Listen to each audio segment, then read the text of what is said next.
बिस्मिल्लाहिर्रहमानिर्रहीम। तमाम तारीफ़ें उस रब्बुल इज़्ज़त के लिए जिसकी तरफ हम सबको लौट कर जाना है और जिसके हुजूर हम सबको एक दिन पेश किया जाएगा। अस्सलाम वालेकुम, मैं इरफान हाशमी लंदन स्टूडियो से आपसे मुखातिब हूँ। आज 12 अप्रैल है, दिन है इतवार का, और आज की हमारी ये पहली वीडियो है। दोस्तों, 3 खबरों पर तफसील से हम बात करेंगे। पहली खबर, ये हुकूमत इमरान खान के नक्शे कदम चल रही है। इमरान खान की लेगेसी को ना सिर्फ पाकिस्तान की आवाम के लिए एक रास्ता है, एक शऊर का रास्ता, बल्कि इस हुकूमत के लिए भी एक रास्ता है कामयाबी का। ये कैसे मुमकिन हो रहा है, इस रास्ते पे चलना इस हुकूमत के लिए, ये कैसे इसको एक्सेप्ट किया गया और हुकूमत किस चालाकी के साथ इमरान खान की इस लेगेसी को अडॉप्ट कर रही है, इसकी तफसील मैं आपके सामने रखूंगा आज की इस नशिस्त के अंदर। और दोस्तों, पाकिस्तान इस वक्त सालिस का किरदार अदा कर रहा है। अमेरिका ईरान के दरमियान मुज़ाकरात और कई घंटे तवील नशिस्त के बाद क्या फैसले हुए, बंद कमरों में क्या कुछ होता रहा, और इंटरनेशनल मीडिया सिर्फ इसको रिपोर्ट कर रहा है। पाकिस्तान के मीडिया के ऊपर सिर्फ आपको पीटीवी रिपोर्टिंग नजर आएगी। इसका भी मुकम्मल हाल अहवाल आपके सामने रखेंगे। और आपने हुर्मुज़ के हवाले से एक बहुत मेजर डेवलपमेंट है। पाकिस्तान की फौज, पाकिस्तान के लड़ाका त्यारे इस वक्त सऊदी अरब में मौजूद हैं। इसकी बुनियादी वजह क्या थी, क्या फॉल्स फ्लैग ऑपरेशन को रोकने के लिए ये सब कुछ किया गया। जब नेतन्याहू हमलों पे हमले कर रहा है लेबनान के अंदर, और उसने जंगबंदी का जो प्रपोजल है उसे रद्द कर दिया और एक नया वॉर प्लान दुनिया के सामने रख दिया। इसका भी मुकम्मल हाल अहवाल आपके सामने रखेंगे आज की इस नशिस्त के अंदर। और दोस्तों, इसके साथ साथ सऊदी अरब का हंगामी दौरा, शहबाज शरीफ साहब का क्या कहने गए हैं, क्या पैगाम है। और फिर जब ये मुज़ाकरात जारी थे, 2 मजीद जहाज़ पाकिस्तान में लैंड किए। बाज़ इतलात में ये 3 जहाज़ हैं और ईरानी पासान इनकलाब, ईरानी फ़ौज इसके अंदर मौजूद थी। और आखिरकार वजह क्या बनी, ये 70 जो अरकान पे मुश्तमिल एक डेलीगेशन ईरान से आया। ईरान कितना संजीदा है और अमेरिका की संजीदगी कहाँ से एंड करती है, इसका भी मुकम्मल हाल अहवाल आपके सामने रखेंगे। और फिर डोनाल्ड ट्रंप ने क्या कहा है अब से कुछ ही देर पहले, ये भी आपको बताएंगे। लेकिन व्यूअर्स, हमेशा की तरह मेरी आप तमाम सुनने और देखने वालों से दरखास्त है कि आप चैनल को जरूर सब्सक्राइब कर लें। एक मकसद है हमारे इन तमाम प्लेटफॉर्म्स का, और इसका सारे के सारे रेवेन्यूज़ हमने स्किल सेट के लिए डेडिकेट कर दिए हैं। तो आप अब इससे का हिस्सा बने, और जो हमारा थैलेसीमिया अलर्ट का जो प्रोग्राम है आप उसका भी हिस्सा बन सकते हैं। दोस्तों, पाकिस्तान के पॉलिटिकल स्ट्रक्चर में हमेशा ये बात होती है कि 2 सियासी खानदान पाकिस्तान में हमेशा से हुकूमत करते आए। इनके बड़ों के जाने के बाद सियासी वरासत की तकसीम इनके बच्चे में हो जाएगी, जिस तरह की मरीम नवाज अपनी नवाज शरीफ की लेगेसी को लेकर चल रही हैं। लेकिन इमरान खान के पास ऐसा क्या है कि उनकी सियासी वरासत को आगे मुंतकिल किया जाए। बच्चे तो सियासत में नहीं आए, बहनें सियासत में नहीं हैं। तो इसका जवाब आपको हमेशा एक ही मिलेगा कि पाकिस्तान की आवाम, ये इमरान खान की सियासी विरासत है। शऊर इमरान खान का जो पाकिस्तान की आवाम को दिया, ये है लेगेसी इमरान खान की। पाकिस्तान की आवाम ने तो 2024 की रात को इस लेगेसी पर जो जिसको अडॉप्ट किया, जिसको उन्होंने हासिल किया, और उसकी बुनियाद के ऊपर उन्होंने एक इनकलाब बर्पा कर दिया, ताकतवरों के खिलाफ अपना फैसला सुनाकर। जो 78 बरसों से इस मुल्क के अंदर जमहूरियत को और पाकिस्तान की सियासत को कंट्रोल करते रहे, ये उनके खिलाफ एक इनकलाब था, वोट की ताकत से आया। लेकिन दोस्तों, एक खुफिया वारदात भी डाली जाती है। जो अच्छी चीज होती है ना, तो उसको अडॉप्ट भी कर लिया जाता है। इमरान खान की लेगेसी जहां पर शऊर था, वहीं पर इमरान खान की एक पॉलिटिकल लेगेसी भी है। आलमी महाज जितने भी इमरान खान के दौर में हमें नजर आए, हम किसी जंग का हिस्सा नहीं बनेंगे, हमारा पैगाम अमन है, पाकिस्तान अमन के लिए कुछ भी करेगा। इमरान खान ने दुनिया के हर प्लेटफॉर्म पर इस्लामोफोबिया, इस्लाम का मुकदमा, कश्मीर का मुकदमा, मुसलमानों का मुकदमा, फलस्तीन का मुकदमा हर आलमी प्लेटफॉर्म के ऊपर रखा। इमरान खान ने जो रास्ता था वो मुज़ाकरात का हमेशा इसे प्रपोज किया, पिच किया। लेकिन यह अलग बात है कि उस वक्त दुनिया के हालात ऐसे नहीं थे जहां पर आज हम खड़े। जब इनके घरों को आग लगी, इनकी मईशत जो है वो आपको जलती हुई नजर आती है, सुकड़ती हुई नजर आती है, तो फिर इन्हें ख्याल आया कि हाँ, अमन भी होना चाहिए, और अपने जो सालिस हैं, अपने जो हम ख्याल हैं, और अपने जितने भी अर्दली हैं उनको इकट्ठा करो और जाकर एक मेज़ लगाया जाए जिस पर बैठकर हम अपनी मर्जी की फेस सेविंग हासिल कर सकेंगे। इमरान खान की लेगेसी थी और लेगेसी है कि मुज़ाकरात के जरिए वाहिद रास्ता है अमन का। हम ताकत के जरिए किसी मुल्क के ऊपर हमला करके वहां पर ताकत के जरिए अपने जो मामलात हैं उन्हें ठीक नहीं करेंगे। दुनिया को हम एक अमन का रास्ता दिखाना चाहते हैं। यही इमरान खान की लेगेसी थी, लेगेसी है और लेगेसी रहेगी। देखिए, इस लेगेसी को पाकिस्तान की हुकूमत ने अडॉप्ट कर लिया है, और दुनिया ने भी अडॉप्ट किया कि ठीक है, मुज़ाकरात करने चाहिए, मेज पर बैठे। आपने जंग की, कुछ हासिल नहीं हुआ, आपने अरबों डॉलर झोंक दिए इस जंग के अंदर, और अब आपको 40 दिनों के बाद ख्याल आया कि हमें मुज़ाकरात का रास्ता अपनाना चाहिए। लेगेसी सिर्फ पाकिस्तान की हद तक महदूद नहीं है, बल्कि वो मुस्लिम दुनिया जो इमरान खान जिन्हें इकट्ठा करना चाहता है, और यही लेगेसी है। आज इकट्ठे होकर ये फैसला कर रहे हैं कि हमें अब अपनी बका की जंग लड़नी है, और बका की जंग इसी में है कि एक कदम हम पीछे हटें, और अमेरिका के जो इत्तेहादियों वाला मामला है, हमें इससे अपने आप को दूर करना होगा। और ये इमरान खान की लेगेसी। दोस्तों, ये जो बरीक वारदात डाली गई है आज पाकिस्तान में, पाकिस्तान की हुकूमत कर क्या रही है? इसी रास्ते पे चलती हुई वो सब कुछ कर रही है जो इमरान खान बहुत पहले कर चुके हैं। इमरान खान ने कहा कि तालिबान से मुज़ाकरात करने चाहिए, नहीं माने। बाद में आपको तालिबान से 7 दिन मुज़ाकरात की मेज पर बैठे रहे, चाइना के कहने पर आपको बैठकर बात करनी पड़ी। आज ईरान, अमेरिका, दुनिया के अंदर 2 बड़ी सुपर पावर्स हैं, मुस्लिम दुनिया के अंदर ईरान, और वैसे अगर देखा जाए तो वो सुपर पावर अब सुपर पावर नहीं रही, नाम की है। इन्हें भी इसी रास्ते पे चलना पड़ा जो इमरान खान की लेगेसी है कि मुज़ाकरात करो, मुज़ाकरात के जरिए तुम्हें हल निकालना पड़ेगा। ये ताकत वाकत कुछ नहीं होती। अगर तुम टेबल पर बैठकर लोगों के साथ बात करोगे तो यकीनन तुम्हारे लिए एक रास्ता निकलेगा। देखें, ये जो पीछे मेरे विजुअल्स हैं, ये जो आप मोहम्मद बाकिर का शहबाज शरीफ साहब जो हाथ मिला रहे हैं, अगर यही बात पाकिस्तान तहरीक इंसाफ करे तो आप उन्हें दुश्मन, गद्दार, और इमरान खान को पाकिस्तान का सबसे बड़ा दुश्मन कहते हैं। आप भी तो यही कर रहे हैं।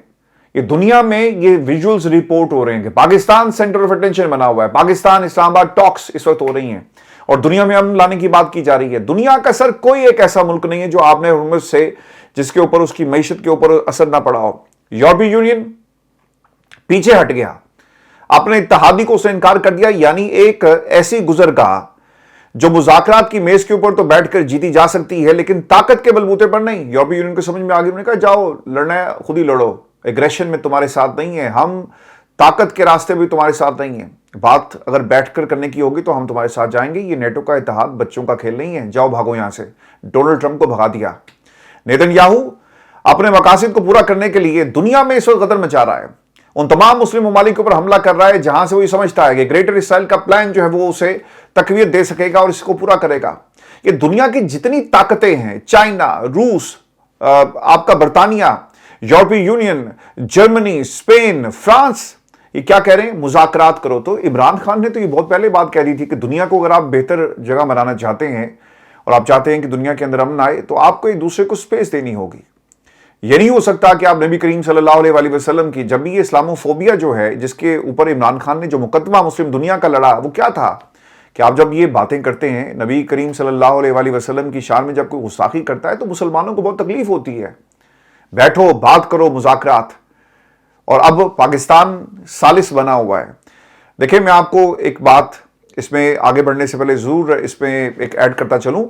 पिछले 5-6 दिनों के अंदर हमने पाकिस्तान तहरीक इंसाफ के खिलाफ बहुत सारा जहर उगलते हुए हुकूमत और हुकूमत से जुड़े अकाउंट्स को देखा। देखें, आपकी जीत, ये आपकी जीत नहीं, ये पाकिस्तान की जीत है, लोगों की जीत है, ये अमन की जीत है। अगर शहादतें ईरान के अंदर होती तो आपको क्या अच्छा लगेगा? नहीं अच्छा लगेगा ना। अगर अमेरिका ईरान के ऊपर कब्जा करता तो आपको क्या अच्छा लगता? नहीं अच्छा लगता ना। आपको सिर्फ ईरान की जीत को देखना है। ईरान इस वक्त एक बड़ी ताकत बन के उभरा, और एक याद रखिएगा कि ग्रेटर इसराइल का जो मंसूबा है ना, वो कभी भी कामयाब नहीं होगा, क्योंकि रास्ते में ईरान है, और ईरान के ऊपर अगर ये हमला और कब्जा करने में कामयाब हो जाते ही, अपनी हुकूमत भी लाने में कामयाब हो जाते, तो खुदा ना खास्ता, अल्लाह ना करे, अगली बारी पाकिस्तान की होनी थी और फिर इन्होंने पाकिस्तान के ऊपर हमला करना था। और फिर हमारे सर हालात भी वैसे नहीं है। हम जंग के इस माहौल के अंदर भी 5 अरब जो है वो आगे पीछे से मांग रहे हैं, और उसके बदले हमें अपने उन मुआहिदों को एक्टिव करना पड़ रहा है। सऊदी अरब के अंदर पाकिस्तान के लड़ाका त्यारे पहुंच चुके हैं। पाकिस्तान एक सिक्योरिटी हिसार बनाकर वहां पे खड़ा है। देखें, ये बंद कमरों की बातें हमें बताई तो नहीं जाती, लेकिन जो एक असेसमेंट डेवलप हो रही है और एक जो एक ख्याल पैदा हो रहा है इस वक्त इंटरनेशनल मंजरनामे पर, वो ये है कि भाईजान, सऊदी अरब ने कहा होगा ना कि ठीक है, अब आप हमारी हिफाजत के लिए आए। और फिर एक और भी इसमें जो बहुत ही अहम नुकता है कि एक फॉल्स फ्लैग ऑपरेशन भी हो सकता था। तो मुज़ाकरात ही हर चीज का हल है। अगर तुम सबके साथ मुज़ाकरात कर सकते हो मेरे दोस्त, तो फिर इमरान खान से मुज़ाकरात क्यों नहीं करते?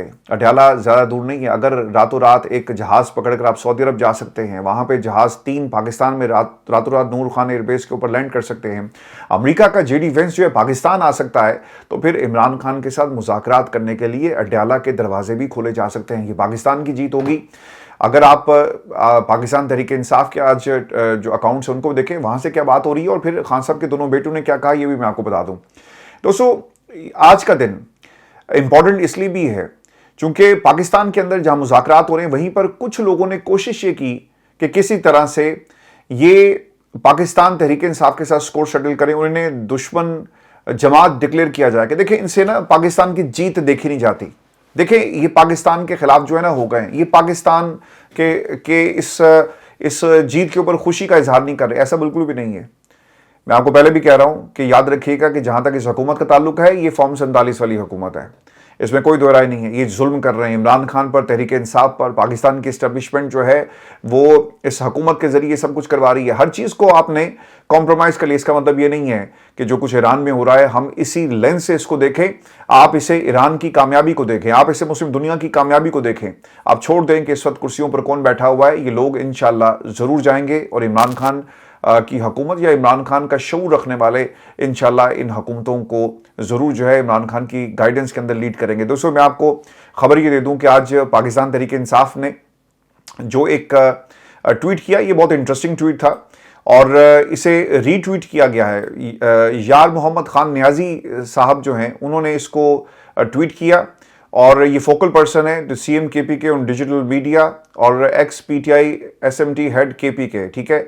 और इसको रीट्वीट किया गया पाकिस्तान तहरीक-ए-इंसाफ के अकाउंट पे। अब ये इसकी लैंग्वेज देखिएगा और आपको अंदाजा होगा कि पाकिस्तान तहरीक-ए-इंसाफ हुकूमत से क्या चाहती है और हुकूमत से क्या अपील करी। एक बात आपने याद रखनी है कि ये वो क़यादत नहीं है जो KPK में बैठी है। ये वो लोग हैं सोशल मीडिया के जिनका जो मौक़िफ़ है बहुत ही हार्डलाइनर किस्म का है। वो इमरान खान की रिहाई के लिए आपको वो तमाम बातें जो पाकिस्तान की आवाम का जो एक पॉपुलर सेंटीमेंट है वो आपको कहते हुए नजर आएंगे। ये वहां से इसे रीट्वीट किया गया। सुने क्या लिखा उन्होंने।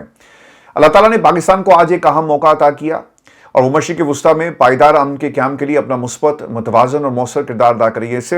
ना सिर्फ पाकिस्तान बल्कि पूरी कौम के लिए खुश आइन पेशरफ्त है जो हमारी सफारती बसीरत और आलमी जिम्मेदारियों का तकाजा भी है। ठीक हो गया। ये बयान तहरीक-ए-इंसाफ के एक दोस्त ने वहां से ट्वीट किया। फिर अगला, चेयरमैन इमरान खान ने अपने पूरे सियासी सफर में मुसलसल इस मौक़िफ़ को उजागर किया कि पाकिस्तान को असूली तौर पर गैर जानिबदार रहते हुए अमन, इस्तेहकाम और सफारती तवाज़ुन का साथ देना चाहिए। यही वो पॉलिसी है जो पाकिस्तान को तनाज़ात से दूर रखते हुए एक जिम्मेदार रियासत के तौर पर आलमी सतह पर मजबूत मकाम दिलवाएगी।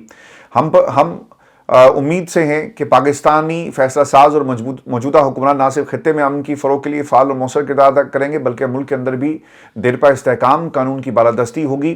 और इस तनाज़ुर में चेयरमैन इमरान खान की सेहत के मामले पर को भी खालिस इंसानी और कानूनी बुनियादों पर देखा जाना चाहिए। आज ज़रूरत इस अमर की है कि सियासी इख्तलाफात को तसादुम की बजाय मुकालमे के जरिए हल किए जाएँ और इदारों पर एतमाद बहाल किया जाए और कौमी मफाद को ज़ाती मफादात पर तरजीह दी जाए। पाकिस्तान इस वक्त जिन चैलेंजेस से गुजरा है इसका हल से इत्तेहाद, दानिशमंदी और दूर अंदेश क़यादत में पोशीदा है। तो देखें, आज पाकिस्तान तहरीक-ए-इंसाफ के मेन ट्विटर अकाउंट से भी ये बात हो रही है कि आप मुज़ाकरात करें। और अगर ये मुज़ाकरात दोस्तों नहीं हुए तो याद रखिएगा कि इन लोगों ने फैसला कर लिया है कि ये इमरान खान को जेल में रखेंगे और जब तक इनका दिल चाहेगा ये जेल में खान साहब को रखें। आज खान साहब के बेटों का पैगाम सुन लें और फिर अल्लामा राजा नासिर अब्बास, इसके साथ साथ मुस्तफ़ा नवाज़ खोखर और शेख वक़ास साहब की बातें भी मैं आपके साथ क्विकली शेयर करूंगा। लेकिन उससे पहले, और कासिम ने क्या पैगाम दिया है, इज़ बीन वेरी एक्टिव जी। एक वीडियो पैगाम है और फिर एक न्यूयॉर्क टाइम्स को इनका एक इंटरव्यू भी था। वीडियो पैगाम में उन्होंने कहा जी कि हम अक़वाम मुत्तहिदा और दीगर बैनुल-अक़वामी इंसानी हकूक़ की तंजीमों से पुरजोर अपील करते हैं कि हमारे वालिद के साथ होने वाली नाइंसाफ़ी का नोटिस लें और इंसाफ के लिए अपनी आवाज़ को बुलंद किया जाए। देखिए, पाकिस्तान तहरीक-ए-इंसाफ ने और उनके जो ट्विटर अकाउंट है वहाँ से अब एक तरह से मुज़ाकरात की बात की जा रही है। तो मेरा ख्याल है कि तहरीक-ए-इंसाफ को हुकूमत को सोचना चाहिए कि एक कदम आप आगे बढ़ें। अगर आप नेतन्याहू के तहादियों से बैठ कर बात कर सकते हैं तो यार ये इमरान खान है, इसने पाकिस्तान की बहुत 52 साल खिदमत की, उसने पाकिस्तान को बहुत कुछ दिया।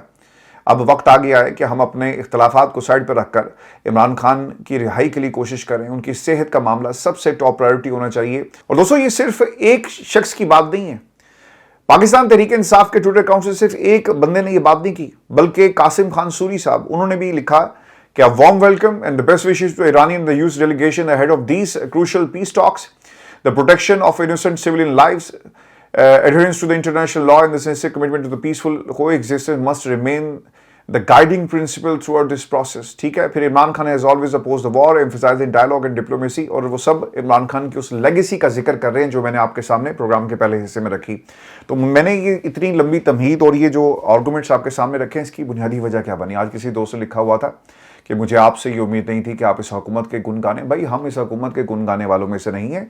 अगर हुकूमत के गुण गाने होते तो बहुत आसान था, बहुत कुछ हो सकता था, बहुत कुछ हासिल कर सकते हैं। और ना ही उन रास्तों पर चलेंगे जहां पर सर झुक जाते हैं या झुका दिए जाते हैं, और ना ही इन जमीनी खुदाओं के दरबारों में सर झुकेगा। ये सर हमेशा मेरे रब के दरबार में झुकेगा, याद रखिएगा। बहुत आसान था। मैंने आज ये तमाम बातें आप दोस्तों से इसलिए की क्योंकि आप इस कम्युनिटी का हिस्सा हैं, आप हमें रोजाना सुनते हैं। ये कम्युनिटी आप दोस्तों की वजह से है। कुछ लोगों ने इस पर तनकीद की थी कि आप शायद हुकूमत की बात कर रहे हैं। तो दोस्तों, ये हुकूमत की बात नहीं हो रही। ये इस जंग को रुकना बहुत ज़रूरी था। शहादतें बर्दाश्त नहीं होती, शहादतें बहुत सारी हुई ईरान के अंदर। और याद रखें कि इस रेजिस्टेंस की वजह से आज ईरान दुनिया में एक सुपर पावर बन के उभरा है। आज आपने हुर्मुज़ के ऊपर बात हो रही है और एक नया स्ट्रेटेजिक महाज खुल गया है। और इस हवाले से जो खबरें आ रही हैं, डोनाल्ड ट्रंप ने कह दिया है कि अगर मुझे डील आप करें या ना करें, मुझे फ़र्क नहीं पड़ता। क्योंकि डोनाल्ड ट्रंप का जो स्टेट ऑफ माइंड जिसमें वो जा चुका है ना, वहाँ से सिर्फ उसे फेस सेविंग चाहिए और वो इसे हासिल करने के लिए कुछ भी करेगा। दोस्तों, इसके साथ कासिम खान सूरी की ट्वीट, वो भी पाकिस्तान तहरीक इंसाफ ने उसको रीट्वीट किया। और इसके साथ साथ एक और जो काम हुआ वो बहुत ही दिलचस्प ये है कि पाकिस्तान पीपल्स पार्टी आपको दूर दूर तक नज़र नहीं आ रही। ना बिलावल जरदारी आपको नज़र आ रहा है, ना आपको Asif Ali Zardari as the president of Pakistan, वो कहीं नज़र नहीं आ रहे। तो इन लोगों ने इमरान खान की लेगेसी को तो अपना लिया, लेकिन जो सब लोगों को बिठाकर मुज़ाकरात की मेज़ पर बिठाने वाली बात थी, शायद उसमें मौजूदा हुकूमत पाकिस्तान मुस्लिम लीग नून वाला जो चैप्टर है इस हुकूमत का, वो चाहता है कि वो अकेला पाकिस्तान की इस्टेब्लिशमेंट के साथ मिलकर इस पीस डील को जो है वो हतमी शक्ल दे, जिसमें पाकिस्तान पीपल्स पार्टी नहीं होगी, बिलावल जरदारी नहीं होगा। सारी लाइमलाइट तो फिर बिलावल ले जाएगा ना, या आसिफ अली जरदारी ले जाएगा। तो उन्होंने कहा जी कि नहीं, ये नून लीग शहबाज शरीफ साहब जो हैं वो करेंगे। हाँ, अलग बात है कि कुछ सहाफ़ी कहते हैं कि ये सारा प्लान जो है वो बनाया है जी नवाज शरीफ साहब ने, और उन्होंने मसूद पशकान को 2 दफ़ा फ़ोन भी किया। मैं आपको खान साहब के बेटों के हवाले से खबर दे दूं, और ख़बर ये है कि एक स्टेटमेंट कासिम खान की न्यूयॉर्क टाइम्स को कासिम ने लिखा, बताया कि what's really frustrating is every time we speak to him we never know when the call is going to end. जब भी हम अपने वालिद से बात करते हैं, सबसे तकलीफ दे और फ्रस्ट्रेटिंग जो बात होती है वो ये होती है कि हमें नहीं पता कि किस वक्त जो कॉल है वो ख़त्म हो जाए। While the Suleiman and the Qasim are keen to talk about Imran Khan's condition, और वो जानना चाहते हैं अपने बाप की हालत के बारे में, उनसे पूछना चाहते हैं कि आप कैसे हैं, आपके हालात कैसे हैं। देखें, ये जो कान सुन रहे होते हैं ना, वो भी देखते हैं ना कि इससे पहले कि इमरान खान कुछ इन्हें कहना शुरू करें, कुछ बताना शुरू करें, अपनी जो हालत है उसके बारे में ओपन गुफ्तगू करेंगे, तो हम साथ ही कॉल को डिसकनेक्ट कर देंगे। ये ख़तरा है ना। तो इसलिए ये एक तरह से बात जो है की नहीं जाती। लेकिन उन्होंने जो एक और जुमला कहा कि he is reluctant to talk about himself, वो अपने बारे में रिलेक्टेंट थे बताने के हवाले से, but they can tell that he is very frustrated about the situation. वो बहुत ज़्यादा फ्रस्ट्रेटेड थे इस सिचुएशन के हवाले से। Imran Khan has been in solitary confinement, is been more than almost 1000 days and has not been allowed to meet his family for months. तो ये जुल्म हो रहा है। अगर आप नेतन्याहू के साथ टेबल शेयर कर सकते हैं, आप आज जेडी वेंस के बारे में बात कर सकते। देखिए, अमेरिका एब्सोल्युटली नॉट कहा अमेरिका के बारे में, और डोनाल्ड ट्रंप की जो पॉलिसीज़ थी उसके ऊपर पाकिस्तान तहरीक इंसाफ की जो मेन क़यादत है और जो हार्ड लाइनर्स हैं वो भी अब उनके बारे में पॉजिटिव बातें कर रहे हैं। तो फिर वाई नॉट इमरान खान के साथ बैठ कर बात कर ली जाए। तो इमरान खान और उसकी फैमिली को एक्सेस दिया जाए। इमरान खान की ज़िंदगी बहुत इंपॉर्टेंट है, और खान साहब ने सियासत नहीं करनी। खान साहब जहाँ पर आज मौजूद हैं पाकिस्तान के इस सियासी मंजरनामे पर कौम के सामने, यकीनन लीडर्स इसी तरह बिहेव करते हैं, लेकिन खान साहब की बातों से अब लगता ये है कि वो डील नहीं करेंगे। लेकिन इसके बावजूद Pakistan Tehreek Insaf family and the rest of the lot, उनको चाहिए ज़रूर है कि वो इस हुकूमत के ऊपर ये प्रेशर बढ़ाते रहें कि कम अज़ कम उनको एक्सेस दिया जाए, उनको डॉक्टर्स का एक्सेस दे दिया जाए।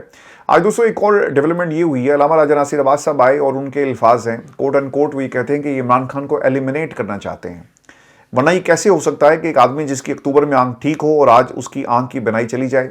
15% बिनाई में कुछ नजर नहीं आता। हमें पता है कि इमरान खान की इस हालत के पीछे असल मुजरिम कौन है, मगर सामने तो हुकूमत ही है। हम हुकूमत से पूछेंगे, ये उनकी जिम्मेदारी है। अडयाला पंजाब हुकूमत की हदूद में आता है। इमरान खान की आंख की बिनाई 85% चली गई। हमें इसके जिम्मेदार का भी तयन करना होगा, उसको सजा देनी चाहिए। इमरान खान का इलाज इमरान खान के मौलिज की तजवीज़ करदा डॉक्टर से करवाना चाहिए। अलामा साहब बुरा ना मानिएगा, आप लोग एहतजाज की कॉल नहीं दे सकते तो आप मुजरिम को पकड़कर सजा क्या देंगे। मुजफ्फर मास खोखर ने भी कुछ बातें की हैं, बट आई थिंक कि ये लोग अब रेलिवेंट ही नहीं रहे। शेख वकास इनकी बात करना इनको मेरा ख्याल है कि ख़बरों में ज़िंदा रखने के मुतरादिफ होगा। तो लिहाजा इस पूरे ये जो इनका बयानिया है, इसे ख़ासतौर पर इन लोगों का इसके ऊपर फुल स्टॉप लगा देना चाहिए। सिर्फ बहनों की बात हो, खान साहब पाकिस्तान तहरीक इंसाफ के वो अकाउंट्स जो इमरान खान की रिहाई की बात कर रहे हैं, जो उनके लिए कुर्बानियां दे रहे हैं, उन लोगों की बात होनी चाहिए। और फिर से ईरान अमेरिका इसराइल जंग के हवाले से मैं आपको अपडेट ये कर दूं कि जो इस्लामाबाद में टॉक्स हो रही हैं, सफारतकारी का मरकज़ इस वक्त इस्लामाबाद बना हुआ है और पूरी दुनिया की नज़रें इस वक्त पाकिस्तान में आपको नजर आएंगी। आज जो दिन गुजर गया कल का, इस दिन क्या होता रहा ये मैं आपके साथ शेयर कर देता हूँ। और वाइट हाउस के एक सीनियर एहलकार के मुताबिक एक तारीखी वाक़या जिसमें पाकिस्तान ने सालिसी का किरदार अदा किया, और ये 1979 में इस्लामी इनकलाब के बाद जो ईरान में आया, अमेरिका और ईरान के दरमियान एक बड़ा सफारती एक तरह से एक बैठक थी, जहां पर बैठकर दोनों ममालिक ने एक मुद्दे पर पहुंचने की कोशिश की। एक कंक्लूजन इसे कहा जाए कि आपको नज़र आएगा पिछले जो 47 साल की जो एक जंगी कैफियत थी, इसे निकलने के हवाले से कुछ बातों पर गौर किया जा रहा है। मुज़ाकरात के पहले दौर में दोनों फ़रीक़ैन सरबराहान इनकी बातचीत हुई, जबकि दूसरे दौर में तकनीकी माहिरीन से बातचीत कर रहे हैं। अमेरिका के साथ मुज़ाकरात के लिए पाकिस्तान आने वाले वफ़द में शामिल ईरान के मरकज़ी बैंक के गवर्नर डॉक्टर नासिर वज़ीर ख़ारजा इसहाक़ डार से मुलाकात की। बातचीत मुकम्मल तौर पर बंद दरवाज़ों के पीछे हो रही है और सहाफ़ियों को बहुत महदूद मालूमात फ़राहम जो है वो की जा रही हैं। पाकिस्तानी दारुल हुकूमत में सिक्योरिटी इंतहाई सख्त है और लेबनान में कशीदगी बरकरार, और इसराइल ने दावा किया है कि उसने गुज़श्ता 24 घंटों में 200 से ज़ायद हिज़्बुल्लाह अहदाफ को निशाना बनाया। इनकी कोशिश ये थी, देखें ये डेस्परेट टाइम्स हैं। पाकिस्तान ने अपनी फ़ौज को सऊदी अरब में इसलिए भी भेजा है, मैंने पहले भी बात की है, कि किसी भी फॉल्स फ्लैग ऑपरेशन को रोका जा सके। ये होना था, और खुदा न खास्ता अगर ये काम हो जाता तो यकीनन ये इस पूरे अमल को सबोताज कर सकता था, और पाकिस्तान ने इसलिए अपनी फ़ौज को वहाँ पे उतारा। और फिर दूसरी बात, हमारा एक दिफा का मुआहदा भी है, और ये एक दिफाई मुआहदा है। एक डिफेंस हमने प्रोवाइड करना है किसी भी जाहिरियत के ख़िलाफ़ और किसी भी ऐसे ऑपरेशन के ख़िलाफ़ जो सऊदी अरब में किया गया, सऊदी अरब के ख़िलाफ़ किया गया। और इसराइल ने ये कोशिश ज़रूर करनी थी कि वहाँ पर हमला कर देता और कहता कि देखें जी हमने तो नहीं किया, किसी और ने किया, ताकि इस पूरे अमल को, जो अमन का एक प्रोसेस शुरू हो चुका था, इसे ख़राब किया जा सके। दोस्तों, इजलात के मुताबिक जो बड़ी डेवलपमेंट ये हुई है कि तेहरान से आने वाले 2 VVIP प्रवाज़ें अब नूर खान एयरबेस पर लैंड कर चुकी हैं। बाज़ लोग ये कह रहे हैं जी ये 2 प्रवाज़ें, बाज़ लोग ये बता रहे हैं कि ये 3 जहाज़ हैं, वो इस वक्त ईरान की तरफ से उन्होंने परवाज़ भरी और पाकिस्तान की नूर खान एयरबेस पे उन्होंने लैंड किया। और उसमें यही बताया जाता है कि पाकिस्तान इनकलाब के कुछ अफराद इस्लामाबाद पहुँचे हैं और इस मुज़ाकरात के अब उस अमल में वो बाकायदा तौर पर शामिल हो चुके हैं। न्यूयॉर्क टाइम्स ने इसको रिपोर्ट भी किया। जेडी वेंस इस्लामाबाद के सीनियर होटल में मुसलसल 12 घंटों से मौजूद हैं और वाइट हाउस की जानिब से कोई बयान सामने नहीं आया और किसी को मालूम नहीं कि वो कब रवाना होंगे। ये उनके करियर की तवील तरीन मुज़ाकराती नशिस्त है और अब तक का वाहिद अपडेट यही है कि बातचीत अभी भी जारी है। लेकिन मुसद्दे बताया जाता है जी कि इसका एक्सचेंज किया गया है दोनों अतराफ से। और जो मेरी असेसमेंट है, और आप देखेंगे पिछले 12 घंटों में जो नशिस्त ईरान और अमेरिका के दरमियान हम देख रहे हैं, इसमें 70 से ज़ायद लोग आपको मिलेंगे। और ये जो ईरान का इस पूरे मुज़ाकराती अमल के हवाले से संजीदगी ज़ाहिर करती है। अगर ईरान ने कुछ संजीदा ना होते तो वो 70 के करीब लोगों को लेकर ना आते। और आपको हर फील्ड का बंदा वहाँ पे मिलेगा, बैंकिंग का बंदा आपको मिलेगा, आपको IT का बंदा मिलेगा, आपको वो तमाम जो मेन पिलर्स किसी रियासत के होते हैं, हर बंदा अपने अपने डिपार्टमेंट की नुमाइंदगी कर रहा है, अपने अपने इदारे की नुमाइंदगी कर रहा है। तो सरकार सिस्टम तो ऐसे चलते हैं। अल्लाह करे जी पाकिस्तान में भी इस तरह का सिस्टम आए जहाँ पे अफराद से हटकर हमें सिस्टम जो है वो इन प्लेस नज़र आए। अब शख्सियात चली जाएं लेकिन सिस्टम अपनी जगह पर मौजूद रहे। तो मैं आपको एक खबर ये भी दे दूं कि ईरान ने एक स्टेटमेंट जारी की है जो इख्तिलाफात रह गए इसके बावजूद मुज़ाकरात जारी रहेंगे और ये एक डेवलपिंग स्टोरी है। इस्लामाबाद में जारी अमेरिका ईरान मुज़ाकरात में अहम पेशरफ सामने आई। ईरानी हुकूमत ने सोशल मीडिया पर जारी बयान में वाज़ेह किया है कि पाकिस्तान की सालिसी में ईरान अमेरिका मुज़ाकरात 14 घंटे बाद मुकम्मल हो गए। दोनों फ़रीक़ैन के तकनीकी माहिरीन इस वक्त तहरीरी मुसव्वदों का तबादला कर रहे हैं और जो बाज़ इख्तिलाफात रह गए हैं इसके बावजूद मुज़ाकरात का सिलसिला जो जारी रहेगा। अब देखना ये होगा कि कल यानी आज दोबारा इसको कंटिन्यू किया जाता है या नहीं किया जाता। ईरान ने मुज़ाकरात आज भी जारी रखने का ऐलान करते हुए कहा कि पाकिस्तान की तजवीज़ और मुज़ाकराती टीमों के इत्तफाक करने पर ईरान और अमेरिका वक्फे के बाद इतवार को भी यानी आज भी ये मुज़ाकरात जारी रहेंगे और ये पाकिस्तान की सर इस खत्ते में एक बहुत बड़ी जीत है। इसे सेलिब्रेट करें क्योंकि मैं इस जीत को मुस्लिम दुनिया की जीत देखता हूँ। ये सिर्फ हमारी जीत नहीं है, मुसलमान सर शहीद होने से बच गए और देखें कितनी बड़ी आपको अल्लाह ने कामयाबी दी। अब वेस्ट और नेतन्याहू जितना उसको मार पड़ी है ना, ठुकाई उसकी हुई है, अब वो ये सोचेगा कि यार मैंने ईरान की तरफ जाना कि नहीं जाना, मेरा साथ कौन देगा। अमेरिका का सब कुछ खत्म कर दिया आपने, एक भ्रम था सुपर पावर का वो भी खत्म हो गया। आज इस जंग ने कितने लोगों को इकट्ठा कर दिया। शिया सुन्नी आपको लड़ते हुए नजर नहीं आते बल्कि प्यार करते हुए नजर आ रहे हैं। मैं बहुत सारे दोस्तों को जानता हूं जिन्होंने फ़ोन करके बाकायदा अपने ख्यालात का इजहार किया और वो किस तरह से ये इख्तलाफ ख़त्म हो गया इस जंग के बाद, इत्तेहाद बन रहे हैं और दुनिया मिडल ईस्ट को अब एहसास ये हो रहा है कि हमने अमेरिका की गोद में नहीं बैठना, हमने अपना एक अलग से इत्तेहाद बनाना है। पाकिस्तान के लिए, टर्की के लिए, मिडल ईस्ट के लिए सर एक बड़ी गोल्डन अपॉर्चुनिटी है कि आप इस इत्तेहाद को लीड करें और आने वाली कई दहाइयों तक बल्कि सदियों तक अगर ये इत्तेहाद बन गया, अमेरिका वेस्ट इस इत्तेहाद को ख़त्म नहीं कर सकेगा। तो आप इस तनाज़ुर में इस चीज़ को देखें और ये ज़रूर पाकिस्तान इस खित्ते के लिए और मिडिल ईस्ट के लिए एक विंडो ऑफ अपॉर्चुनिटी है अगर कोई इसे समझे। और उसमें आपको नेतन्याहू के हवाले से खबर ये दे दूं कि उसने अपना वॉर जो रूम था उसे ओपन कर दिया और उसने ना पूरी एक प्रेजेंटेशन दी है खड़े होकर, ये ईरान है, ये इराक है, ये पाकिस्तान है, ये सऊदी अरब है, यहाँ से हम यहाँ पर हमला करेंगे and what he is actually selling to his people right now.